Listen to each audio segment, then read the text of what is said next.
ایک اللہ کا نیک بندہ پل صراط سے گزرنا شروع کرے گا، ایک دوزخی آدمی اس کو دیکھ کر پکارے گا، اے اللہ کا نیک بندہ، عرض ہے تھوڑا سا رکیے، میری گزارش سنیے اور میرے لیے سفارش کیجیے۔ عرض سنیے، وہ رکے گا، جی بندہ آپ کیا کہتے ہیں؟ عرض کرے گا کہ آپ کو یاد ہے فلاں علاقے میں فلاں بستی میں نے آپ کا نام سنا تھا، آپ کی خدمت میں حاضر ہوا،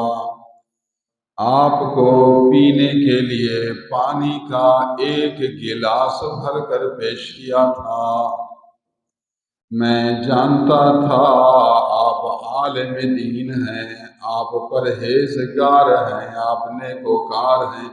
آپ کی خدمت سے اللہ راضی ہوگا، اللہ کی رضا کے لیے میں نے آپ کو پانی پیش کیا تھا، دنیا کا کوئی مقصد نہیں تھا، خواہش پوری کرنے کا کوئی مفاد نہیں تھا، اللہ کی رضا کے لیے میں نے آپ کو اللہ کا پیارا سمجھ کر ایک گلاس پیش کیا تھا، مجھے امید ہے کہ میری یہ خدمت اعمال نامے میں موجود ہوگی، اس لیے آپ کو عرض کرتا ہوں میرے لیے سفارش کریں، اللہ عز و جل کی سفارش سے مجھے جہنم سے آزاد کرے۔ یہ حدیث مبارک مشکاۃ شریف میں موجود ہے۔ باب الحوض والشفاعہ، خود باب ہے، باب شفاعہ۔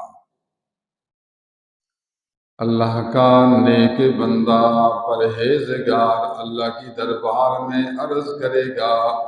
یہ سبب ہے کہ اللہ تعالیٰ کی دربار میں عرض کرے گا، یا ذوالجلال والاکرام تیرا بندہ ہے، آج اپنے خطاؤں کی وجہ سے جہنم میں جل رہا ہے، اور عرض کرتا ہے کہ تیرے بندے کی تیری وجہ سے میں نے تھوڑی سی خدمت کی ہے، امید ہے یہ خدمت خالص ہوگی، اس کے ذریعے مجھے بخشش ملے گی۔